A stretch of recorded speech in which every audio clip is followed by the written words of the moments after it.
Hallelujah, price the lord. ಎಲ್ಲರೂ ಹೇಗಿದ್ದೀರಾ ಪ್ರಿಯರೇ? ಈ ಒಂದು ಮುಂಚಾನೆ ವೇಳೆಯಲ್ಲಿ ದಿನನಿತ್ಯ ನಿಮ್ಮ ಹತ್ರ ಬಂದು ನಿಮ್ಮ ಜೊತೆಯಲ್ಲಿ ಕೂಡಿಕೊಂಡು ದೇವರನ್ನ ಆರಾಧಿಸುವಂತದ್ದು ನಮಗೆ ಬಹಳ ಭಾಗ್ಯಕರವಾದದ್ದು ಎಂಬುದಾಗಿ ನಾವು ನೆನೆಸುತ್ತೇವೆ ಪ್ರಿಯರೇ. ಬರೀ ನಮ್ಮ ಕಣ್ಣುಗಳನ್ನು ಮುಚ್ಚಿಕೊಂಡವರಾಗಿ ಆತನ ಮುಖವನ್ನ ಈ ಒಂದು ಮುಂಚಾನೆ ವೇಳೆಯಲ್ಲಿ ನೋಡುತ್ತಾ ಆತನನ್ನ ಸ್ತುತಿಸೋಣ, ಆತನನ್ನ ಆರಾಧಿಸೋಣ ಪ್ರಿಯರೇ. Hallelujah, hallelujah, hallelujah. ಯೇಸುವೇ, ನಿಮಗೆ ಸ್ತೋತ್ರ, ಸ್ತೋತ್ರ, ಸ್ತೋತ್ರ. ನಿಮ್ಮ ಹೊರತು ದೇವರು ಇಲ್ಲ ಕರ್ತನೆ, ನಿಮ್ಮ ಹಾಗೆ ಮತ್ತೊಬ್ಬರಿಲ್ಲಪ್ಪ. ದೇವರೇ, ನಿಮಗೆ ಸ್ತೋತ್ರ ಸಲ್ಲಿಸುತ್ತೇವೆ ರಾಜ. ನಿಮ್ಮನ್ನೇ ನಂಬಿರುವೆವು, ನಿಮ್ಮಂತೆ ಯಾರು ಇಲ್ಲಪ್ಪ. ನಿಮ್ಮನ್ನೇ ನಂಬಿರುವೆವು, ನಿಮ್ಮಂತೆ ಯಾರು ಇಲ್ಲಪ್ಪ. ಅದ್ಭುತ ಮಾಡಪ್ಪ ನಮ್ಮ ಜೀವಿತನೇ, ನಿಮ್ಮನ್ನೇ ನಂಬುವೆವು ಯೇಸಪ್ಪ. ಅದ್ಭುತ ಮಾಡಪ್ಪ ನಮ್ಮ ಜೀವಿತನೇ, ನಿಮ್ಮನ್ನೇ ನಂಬುವೆವು ಯೇಸಪ್ಪ. ನಿಮ್ಮನ್ನೇ ನಂಬಿರುವೆವು, ನಿಮ್ಮಂತೆ ಯಾರು ಇಲ್ಲಪ್ಪ. ನಿಮ್ಮನ್ನೇ ನಂಬಿರುವೆವು, ನಿಮ್ಮಂತೆ ಯಾರು ಇಲ್ಲಪ್ಪ. ನೀವೇ ಏನಾದರೂ ಮಾಡಬೇಕು ಎಂದು ಇದು ನೋಡುತ್ತಾ ಕಾಯುತ್ತಾ ಇರುವೆವು. ನೀವೇ ಏನಾದರೂ ಮಾಡಬೇಕು ಎಂದು ಇದು ನೋಡುತ್ತಾ ಕಾಯುತ್ತಾ ಇರುವೆವು. ನೀ ಹೇಳಿದ ವಾಕ್ಯವನ್ನು ಹಿಡಿದುಕೊಂಡು, ನೀ ಹೇಳಿದ ವಾಕ್ಯವನ್ನು ಹಿಡಿದುಕೊಂಡು ನಿಮ್ಮ ಮುಖವನ್ನೇ ದೃಷ್ಟಿಸುತ್ತಾ ಇರುವೆವು. ನಿಮ್ಮ ಮುಖವನ್ನೇ ದೃಷ್ಟಿಸುತ್ತಾ ಇರುವೆವು. ಅದ್ಭುತ ಮಾಡಪ್ಪ ನಮ್ಮ ಜೀವಿತನೇ, ನಿಮ್ಮನ್ನೇ ನಂಬುವೆವು ಯೇಸಪ್ಪ.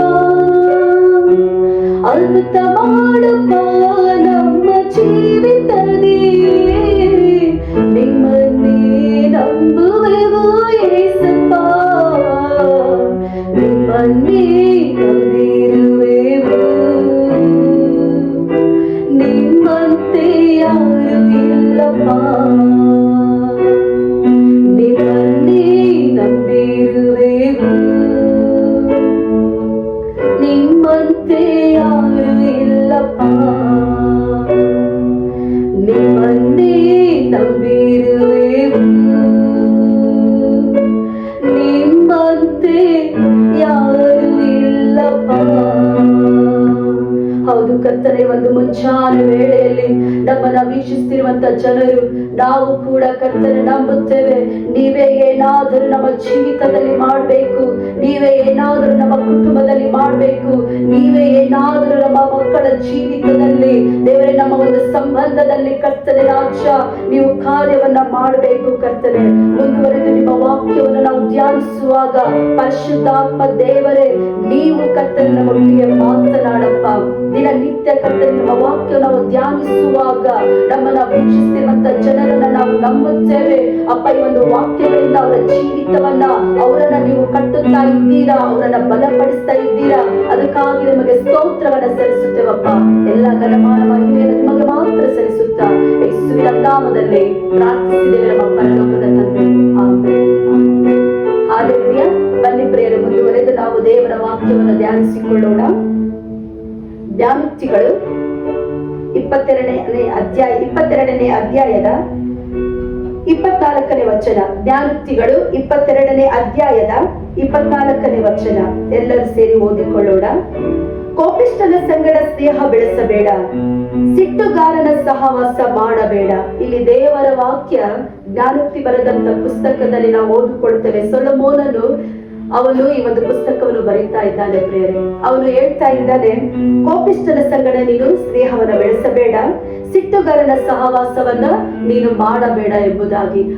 ಈ ಒಂದು ಸಮಯದಲ್ಲಿ ನಮ್ಮನ್ನು ನಾವು ಯೋಚನೆ ಮಾಡಿಕೊಳ್ಬೇಕು, ಯಾರ ಒಂದು ಸಹವಾಸವನ್ನ ನಾವು ಮಾಡ್ತಾ ಇದ್ದೇವೆ ಎಂಬುದಾಗಿ.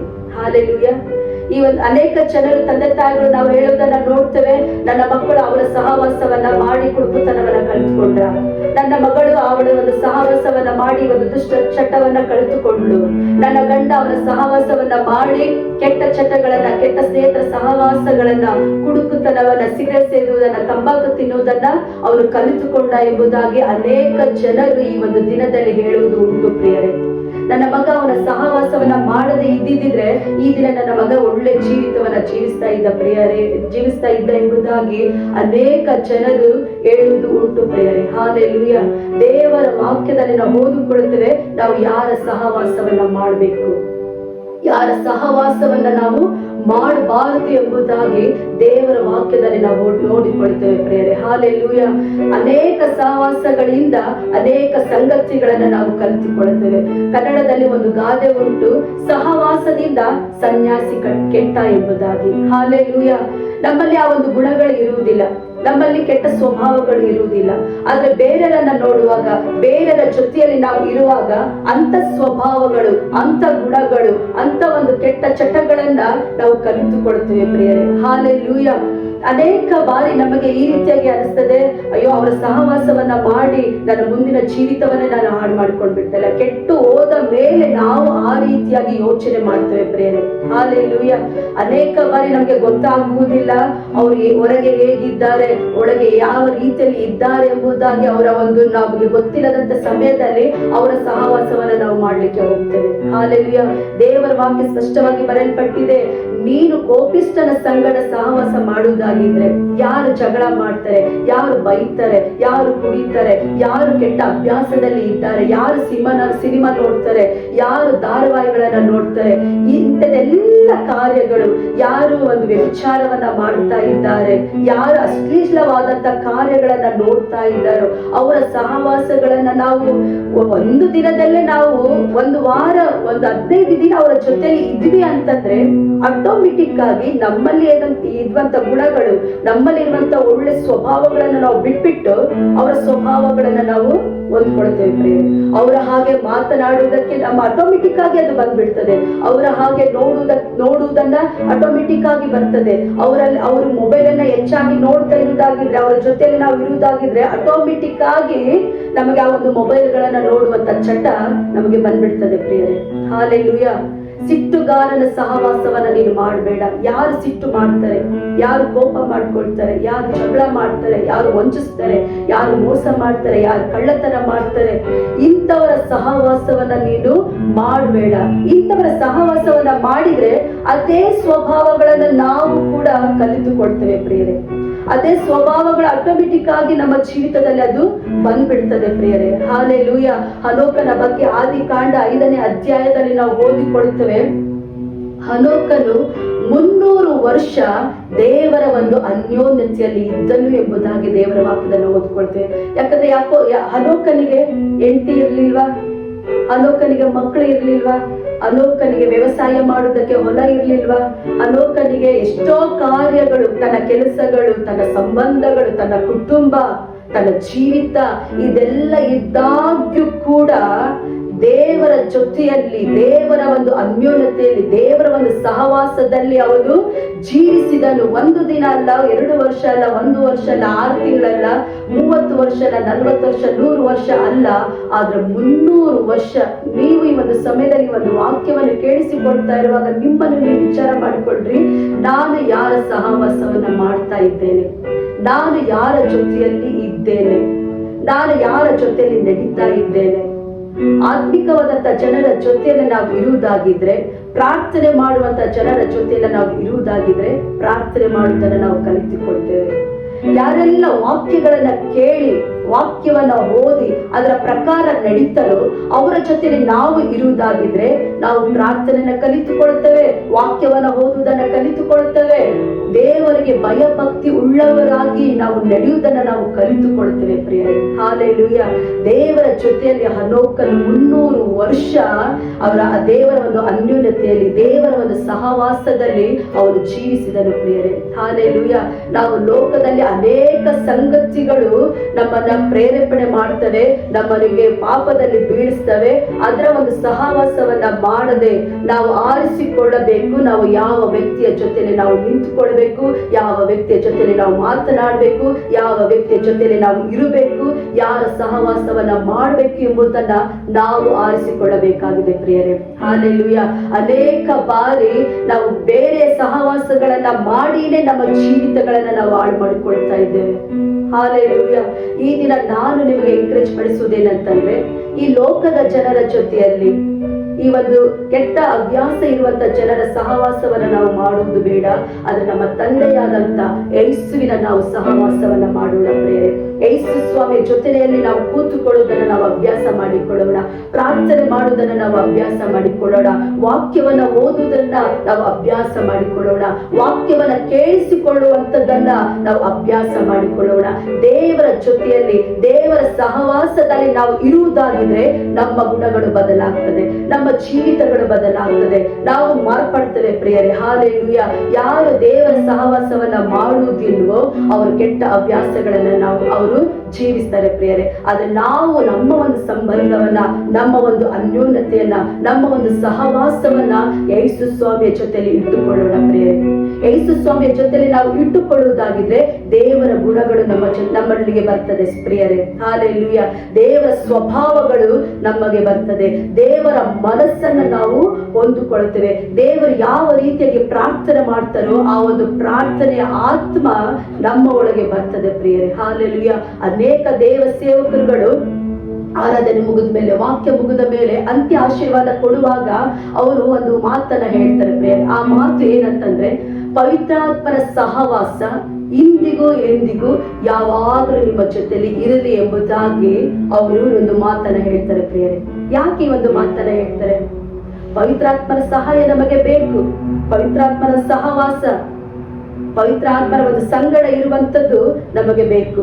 ಪವಿತ್ರಾತ್ಮ ನಮ್ಮ ಜೊತೆಲಿ ಇರುವುದಾಗಿದ್ರೆ ಅವರು ಹೇಳ್ಕೊಡ್ತಾರೆ ನಾವು ಯಾವ ಮಾರ್ಗದಲ್ಲಿ ಹೋಗ್ಬೇಕು, ಯಾರ ಜೊತೆಯಲ್ಲಿ ಇರಬೇಕು, ಯಾರ ಸಹವಾಸವನ್ನ ಮಾಡಬೇಕು, ಯಾರ ಸಹವಾಸವನ್ನ ಮಾಡಬಾರ್ದು, ಯಾವ ಸ್ಥಳಕ್ಕೆ ಹೋಗ್ಬೇಕು, ಯಾವ ಸ್ಥಳಕ್ಕೆ ಹೋಗಬಾರ್ದು ಎಂಬುದನ್ನ ಪವಿತ್ರಾತ್ಮ ದೇವರು ನಮಗೆ ತಿಳಿಸಿಕೊಡ್ತಾರೆ ಪ್ರಿಯರೇ.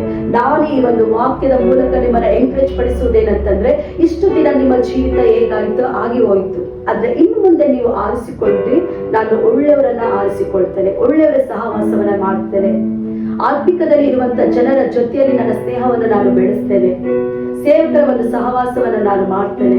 ಎಲ್ಲದಕ್ಕಿಂತ ಹೆಚ್ಚಾಗಿ ನಾನು ನನ್ನ ದೇವರ ಸಹವಾಸವನ್ನ ನಾನು ಮಾಡ್ತೇನೆ, ದೇವರ ಒಂದು ಅನ್ಯೋನ್ಯತೆಯಲ್ಲಿ ನಾನು ಇರ್ತೇನೆ ಎಂಬುದಾಗಿ ನಿಮ್ಮ ಜೀವಿತವನ್ನ ಈ ಒಂದು ಸಮಯದಲ್ಲಿ ಒಪ್ಪಿಸಿಕೊಡಿರಿ. ಹಾಲೆಲೂಯಾ.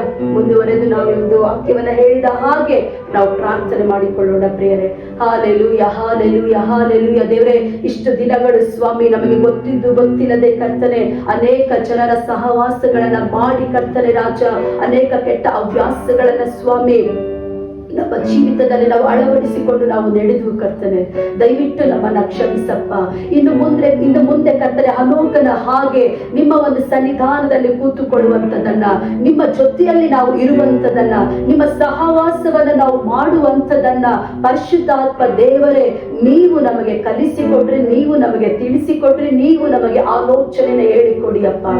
ದೇವರೇ, ನಮ್ಮನ್ನ ವೀಕ್ಷಿಸ್ತಿರುವಂತ ಜನರಿಗೆ ನೀವು ಸಹಾಯ ಮಾಡಿ ಅಪ್ಪ.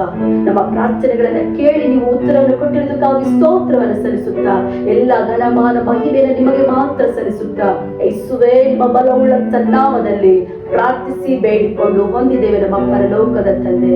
ಆಮೆನ್. ಹಾಲೆಲೂಯಾ.